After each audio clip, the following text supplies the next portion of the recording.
আল্লাহর কথার কোনো গোয়া মাথা আমি কিছুই পাই না। বিশ্বনবী কিন্তু টাকা পয়সা ছিল না জানেন, ছাগল চড়া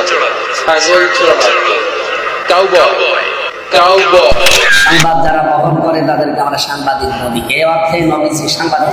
আল্লাহকে নিয়ে রাসূলকে নিয়ে কটূক্তি করা, এগুলো যদি তোদের বাক স্বাধীনতা হয়, তোদের কল্লা ফেলে দেওয়া আমাদের হাত স্বাধীনতা। ঘোষণা হলো নবীর দুশমনের কোন ধর্ম পরিচয় নাই, নবীর দুশমনের কোন রাজনৈতিক পরিচয় নাই, নবীর দুশমনের কোন গোত্রীয় কোন বংশীয় পরিচয় নাই, নবীর দুশমনের একটাই পরিচয়, ও মানবতার দুশমন, ও বিশ্ব সভ্যতার দুশমন, ও আল্লাহ নবীর দুশমন, সে আমাদের জানের দুশমন। কোন বাউল শিল্পী আল্লাহর শানে বেয়াদবি করেছে, তাকে অ্যারেস্ট করেছেন, ভালো কথা।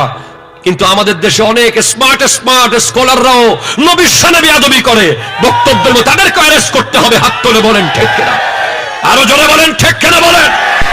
নবীরা গালি দিলে ফতোয়া কি হবে? ইমাম মালিক তার ঐতিহাসিক বাণী বলেন, আরে রাখো তোমার ফতোয়ার কথা, প্রথমে শুনে নাও। মা বাকাউল উম্মাহ বাদা শাতমি নাবিয়্যিহা। আরে নবীরা যদি গালিগালাজ করা হয়, নবীর ইজ্জত যদি বাকি না থাকে, এই উম্মাহ দুনিয়াতে বেঁচে থাকার দরকার নেই।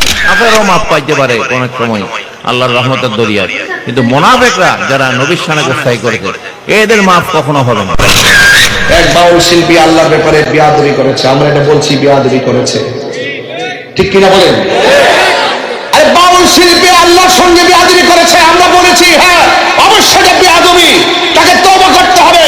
কিন্তু এর পাশাপাশি আরেকটা কথা বলতে চাই, এই বাউল শিল্পীর অন্তরে